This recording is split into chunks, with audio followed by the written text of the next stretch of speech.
He was Mr. Harrison. His life had once been a picture of success and prosperity in his town in Ohio. He built his career from scratch in the cement business. His hard work, reputation, and business acumen allowed him to accumulate significant wealth, amounting to nearly $2 million at the time. His family lived in a spacious, comfortable house, and life was peaceful and happy. But life, as they say, is full of unexpected turns. A tragic car accident snatched away his beloved wife. The grief of her loss was still raw when Mr. Harrison faced another challenge. His only daughter, Lily, then just 9 years old, was diagnosed with a congenital heart condition. The severe illness required expensive surgery and long-term treatment. His $2 million in assets, which seemed substantial at first glance, became alarmingly insufficient when considering the medical costs for Lily's condition. Mr. Harrison, a single father, poured all his love and energy into Lily. Juggling his business and caring for his daughter, his life became a never-ending cycle. He did everything within his power to provide Lily with the best possible life. Through his business travels and market expansion, Mr. Harrison met Mr. Peterson. Mr. Peterson was the director of a trading company in Chicago, sophisticated in appearance, smooth-talking, and report. Edley owned impressive high-rise buildings in the city. In Mr. Harrison's eyes, Mr. Peterson was a successful man with extensive knowledge of the modern business world. In their conversations, Mr. Peterson often brought up cryptocurrency, a concept entirely foreign to Mr. Harrison, who was only familiar with buying and selling cement the traditional way. Mr. Peterson painted a captivating picture of enormous profits from investing in his company's cryptocurrency. He claimed it was the future trend, a life-changing opportunity not everyone had. With a relatively small initial capital, just a few $100,000, Mr. Harrison could earn hundreds, even thousands of percent in profit in a short time.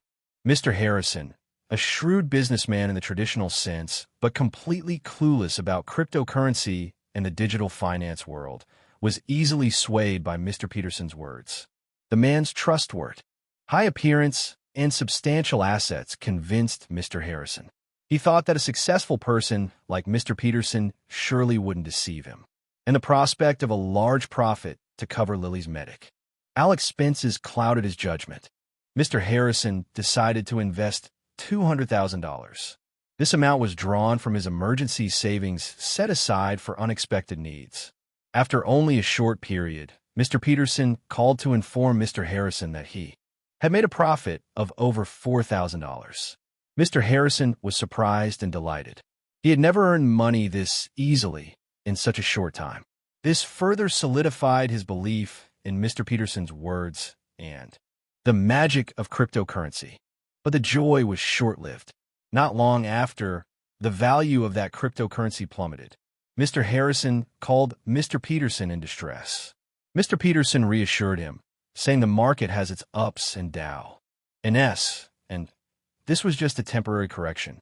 He used sweet words, enticing Mr. Harrison not to sell when the price was down, but to buy the dip, investing more so he could earn exponential profits. The price rebounded. Mr. Peterson emphasized that Mr. Harrison's previous $4,000 profit was proof that this coin had potential. It was just facing temporary difficulties. Mr. Harrison, with his traditional cement business mindset, had no understanding of the complex volatility and extreme risks of the cryptocurrency market.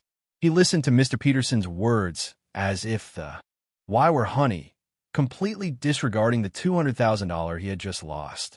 The vision of immense profit that Mr. Peterson painted still haunted him. Mr. Harrison decided to gamble again, a much larger gamble.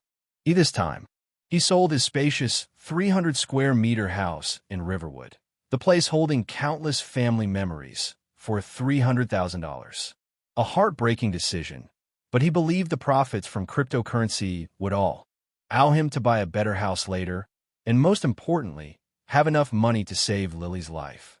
He invested another $400,000 in cryptocurrency as per Mr. Peterson's advice. The remaining $300,000 Mr. Harrison vowed to keep It was the last lifeline for his daughter's treatment. About 5 days after investing the $400,000, Mr. Peterson called Mr. Harrison with an excited, enthusiastic tone. He informed Mr. Harrison that the coin he invested in had surged, yielding a profit of over $12,000 in just a few days. Mr. Peterson praised Mr. Harrison's wise decision and said this was just the beginning.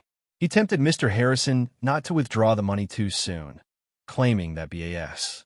On his analysis, the coin's price could increase threefold, even fivefold in the near future. Mr. Harrison, once again, was easily convinced. The $12,000 profit genuinely amazed him.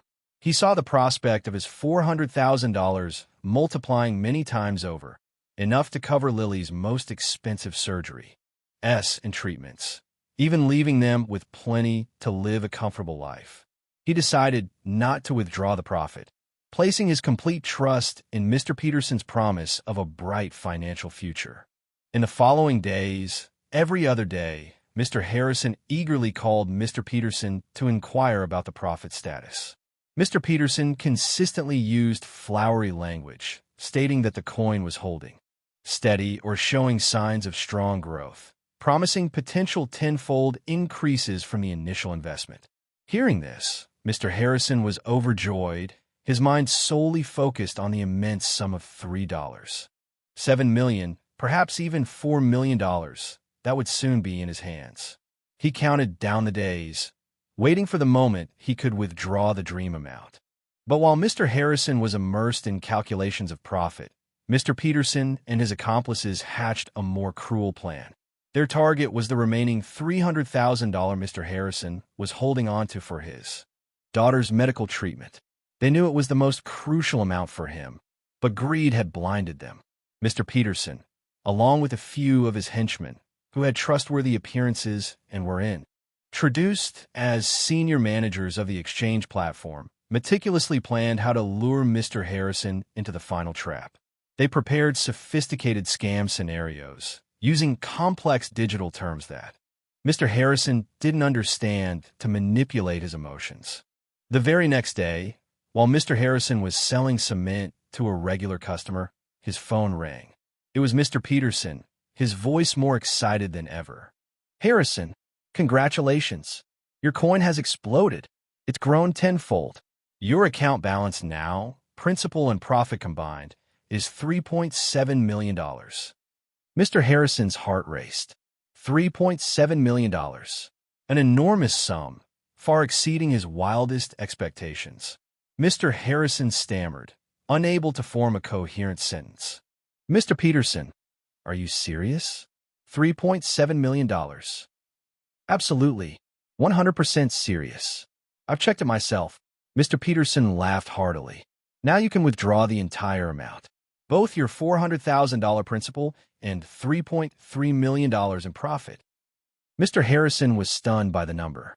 All his difficulties, all his worries about Lily's illness, seemed to vanish. He thought of the best hospitals, the most skilled doctors, the most advanced treatments for his daughter. He envisioned a new life, free from financial burdens. But Mr. Peterson added, his voice suddenly a bit more serious. "However, there's a small issue, Harrison. Since the amount you're withdrawing is very large, nearly $4 million in total, including principal and profit, the exchange platform management doesn't allow immediate withdrawal. This is a regulation to ensure the security of large transactions and prevent money laundering. They require you to deposit a small amount to activate the withdrawal command for such a large sum." "Deposit how much?" Mr. Harrison asked, slightly apprehensive. "Just $300,000 more, Harrison. $300,000 to withdraw $3.7 million. It's a steal." Mr. Peterson pressed on. "They say after you deposit the $300,000, the system will verify it and automatically transfer the full $4 million into your bank account within 2 business days." Mr. Harrison hesitated. $300,000. That was the last amount he had saved for Lily. He paused.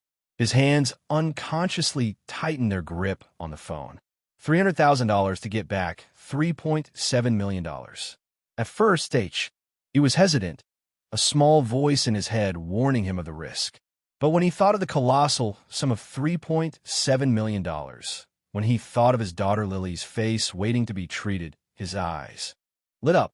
Greed and the desperate desire to save his daughter overpowered all doubt. He decided to take one last gamble, trusting the promise of that immense amount. "All right, Mr. Peterson," Mr. Harrison said, his voice slightly trembling. "I'll deposit the $300,000. "Excellent," Mr. Peterson exclaimed. "You are the wisest investor I know.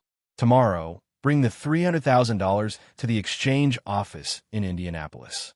I'll go with you." The next day, Mr. Harrison carried the last $300,000, the money he meant to use to fight for Lily's life, and travel with Mr. Peterson to Indianapolis. Throughout the journey, Mr. Harrison felt X of anxiety and excitement. Anxious because he was risking everything, but excited because he was about to get an enormous sum. Upon arriving at the exchange office in Indianapolis, it was a rather decent office in a high-rise building. Mr. Harrison met the exchange staff, who appeared professional.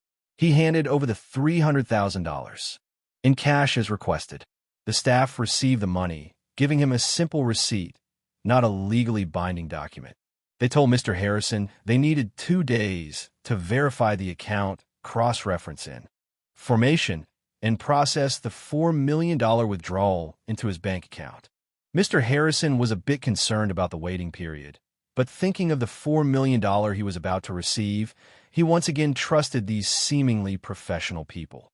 He said goodbye to Mr. Peterson, who claimed to have urgent business back in Chicago, and took a taxi back home, his mood a mix of apprehension and exhilaration.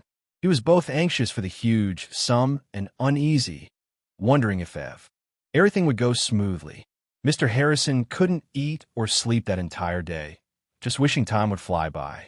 On the second day, in the afternoon, around 4:30 p.m., Mr. Harrison sat in front of his old cement shop, now a site of emotional ruin, waiting for news from the exchange staff. The clock ticked. "Time said agonizingly slowly. "No phone call, no email, no notification whatsoever." Mr. Harrison started to feel uneasy. He quickly called Mr. Peterson. The phone rang, but no one answered. A second time, a third time, then over 20 consecutive calls. Still no response. Mr. Harrison's heart pounded in his chest. A terrible premonition washed over him. He paced back and forth around the cement shop, muttering prayers, begging for everything not to be true. That evening, after calling Mr. Peterson hundreds of times with only deafening silence in return, Mr. Harrison knew something was terribly wrong. He couldn't wait any longer. He immediately hired a Ta 11, asking the driver to take him to Mr. Peterson's residence in Chicago. Upon arrival, the house was dark, not a single light on. The bad feeling intensified. Mr. Harrison told the taxi driver to keep going straight to Indianapolis through the night. It was 9 o'clock. The air was cool. The drive took over 7 hours. Throughout the journey, Mr. Harrison sat like a ghost, his mind swirling with the worst possible thoughts. He arrived at the exchange office at 7 o'clock the next morning. The building in a high-rise that he had paid $300,000 into just 2 days ago appeared before him. It looked normal from the outside. Mr. Harrison's hands trembled as he rang the doorbell. No answer. He rang repeatedly, knocked on the door. Still just cold silence. He thought, maybe they haven't started work yet. He decided to ate outside the entrance. 2 hours passed. The sun was already high. Still no activity from inside. The door remained stubbornly shut. Mr. Harrison's tension escalated. A flood of dark, disturbing thoughts raced through his mind. His hands were icy cold. A woman, perhaps around 38, carrying groceries from the morning market, walked by and saw Mr. Harrison sitting there, clutching his head, his face forlorn. She stopped and asked, "Excuse me, sir, what are you doing here? You look worried." Mr. Harrison looked up, his eyes vacant. "Mom, I invested cryptocurrency at the exchange in this building. It's time for withdrawal, but no one is here." The woman's face suddenly fell. "Oh my goodness, didn't you know?" The people here moved out 2 days ago. Mr. Harrison was stunned. What? 2 days ago? I just deposited money here. The woman was even more surprised. Did you deposit in the morning or afternoon?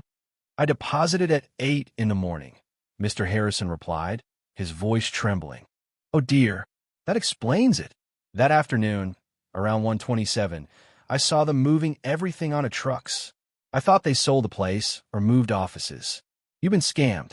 Those people were Ifty, that barely interacted with anyone, and they only set up this company a little over a month ago. How much did you deposit? The woman's words hit Mr. Harrison like a thunderclap. He was aghast, his limbs fumbling, his mouth stammering. I deposited over $700,000. Oh my, that's a lot of money, the woman exclaimed, both shocked and sympathetic. Sir, that's a huge amount. You need to report this to the police right away. Maybe you can still do something. Mr. Harrison was numb. His legs gave out, and he slumped to the ground, his face dark with despair as he contemplated the money he had lost. $700,000. It was all he had left after selling his house, the hope for his daughter's life. All gone in a flash because of his gullibility, trust, and lack of understanding. After a moment, the woman helped Mr. Harrison up, her eyes full of compassion. Sir, please calm down. Let's go to the police station. There might still be a chance. The kind woman took Mr. Harrison to the nearest police station. At the station, Mr. Harrison recounted the entire story through tears. The police officers listened attentively. However, after reviewing the details, the police concluded that Mr. Harrison lacked sufficient legal evidence. The simple deposit receipt, without clear confirmation of the purpose of the deposit and the amount he was supposed to receive, coupled with the inherently complex and difficult to trace nature of cryptocurrency transactions, made the case hard to prosecute. Sir, we truly want to help you, but with what you've provided, it's very difficult to prove criminal fraud clearly. In court, you deposited cash. There are no documents confirming that $4 million amount. You were too trusting. The police officer's words felt like a knife twisting in Mr. Harrison's heart. Mr. Harrison returned home completely broken. He felt ill that very day, lying in his cement shop for 2 days straight, refusing to eat or drink. The physical and emotional pain tormented him. The neighbors, worried because they hadn't seen him or Lily, came to check. They found Mr. Harrison huddled in a corner of the shop, thin and drawn. Thankfully, he had sent Lily to stay with his sister, Sar, who lived nearby, asking her to take care of the girl. Mr. Harrison had fallen into extreme poverty. He had neglected the cement business for too long, chasing the illusion of crypto wealth. His house was sold. His assets were gone. All that remained was his aging self, nearly 58 years old, and his daughter suffering from a severe illness requiring constant medical attention. He tore at his hair, blaming himself for his foolishness, greed, and the lack of knowledge. His life, from the peak of prosperity, had plummeted into the abyss of poverty in a short time. With no home and no way to earn money, Mr. Harrison moved out of the cement shop. He rented a tiny, damp room in a poor neighborhood for him and Lily to live. He brought Lily back to the rented room. Seeing his daughter huddled in the cramped space, his heart ached. He gently told Lily everything that had happened, how he had lost all their money. Lily, a 13-year-old girl who had already endured a severe illness and witnessed so many changes in her life, cried heartbrokenly for her father. She hugged Mr. Harrison tightly, comforting him. It was a blessing that Mr. Harrison had such an understanding and loving daughter. She didn't blame him. She simply shared his pain. His old neighbors from Riverwood, upon hearing about Mr. Harrison's situation and how he had been scammed out of everything, came to visit. They felt deep sympathy for him, remembering how he had and helped them when he was well off, lending money without interest, helping with labor, or providing food when they were in need. Now, in his time of hardship, everyone pitched in to help. They collect donations from the neighborhood, gathering $10,000, a small amount, but a genuine gesture from working-class people. Hardship truly reveals good people. Mr. Harrison received the money. Tears streaming down his face, his voice choked with emotion. Ward work, hoping to earn enough to sustain a meager life for him and Lily and buy basic medicine for her. A little luck finally smiled upon him. Through a connection with an old acquaintance, Mr. Harrison found security guard position at a garment factory near their rented room. The salary was meager, NLY enough for him and Lily to scrape by day to day, saving every penny for basic necessities and medication for Lily. The dream of an expensive heart surgery seemed incredibly distant. Thought for a moment, then went in and asked the staff. He learned that by donating blood, he would receive a financial compensation. He inquired about the amount. The staff told him that for every 200 milliliters of blood donated, the donor would receive $100. Previously, when he was financially comfortable, Mr. Harrison had no idea about selling blood, or if he did, he never imagined himself doing it. But now, upon hearing the sum of $100, Mr. Harrison's yes lit up strangely. $100. That was money for Lily's medicine. That was money for food for the two of them. It was a small hope to keep life going. Mr. Harrison agreed. He was taken to a small clinic room and underwent quick tests. Then he lay down, his arms sterilized, and a needle slowly inserted into his vein. He watched his bright red blood flow into the bag, each drop seemingly carrying both hope and despair. He received the $100, a bitter taste filling his mouth. From then on, selling blood became a part of Mr. Harrison's life. Whenever the allowed period for donation passed, he would go back to that place.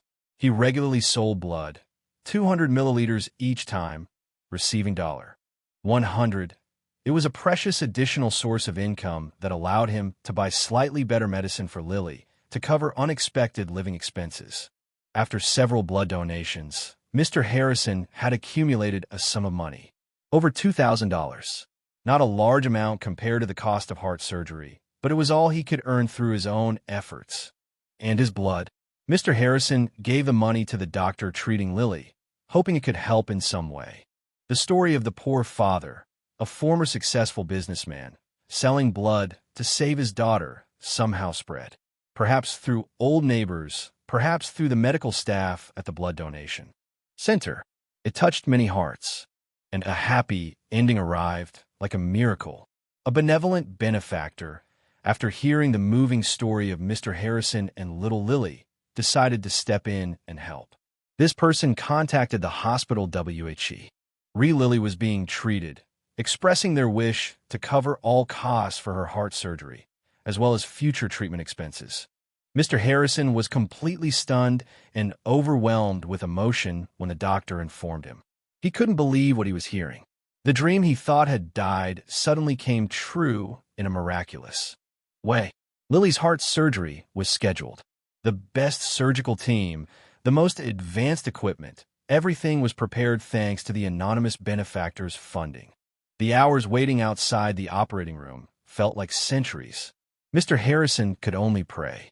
Finally, the surgery was a resounding success. Lily was out of danger and gradually recovered. She was discharged from the hospital, returning to the normal life that both father and daughter had always dreamed of. Lily's face regained its color. Her bright smile was the most precious gift to Mr. Harris. After Lily was discharged, Mr. Harrison went to see the doctor to express his infinite gratitude. He was also curious to know who the anonymous benefactor was who had saved his daughter's life. The doctor smiled, saying that the person wished to remain anonymous, but because of Mr. Harrison's earnestness and persistence, the doctor revealed a part. "The benefactor is Ms. Thompson, sir," the doctor said quietly. "She is the head of the largest heart surgery fund in the country. She was deeply moved by your story and Lily's." Mr. Harrison was speechless. Ms. Thompson, a familiar name in the world of philanthropy, a powerful woman with immense kindness. He never imagined that his story could reach such a person. Life for Mr. Harrison and Lily began a new chapter. Lily was healthy, went back to school, living like any other child. Mr. Harrison, though no longer wealthy, found peace within his soul. He still kid as a security guard. His income wasn't much, but it was enough for him and Lily to live a simple and happy life together. Mr. Harrison's story is a valuable lesson about the reality of the modern financial world. It shows that behind the promises of enormous profits, of get-rich-quick opportunities, lie sophisticated scams that target people's lack of knowledge and greed, especially those only familiar with traditional business practices. The world of cryptocurrency is a field full of potential, but also extremely risky, requiring deep understanding, vigilance, and the ability to accept risk. Investing based on others' enticement, without knowledge or thorough research, is like gambling everything in a game where the odds are controlled by someone else. The lesson learned from Mr. Harrison's story is not just about caution in investment. It is also about the true value of life. Money can be lost, assets can vanish, but family love, especially of faith, ours love, is priceless. It is the motivation that helps people overcome all difficulties, even sacrificing their own blood. And in the darkest moments, kindness and help from strangers can become the light at the end of the tunnel, bringing hope and salvation.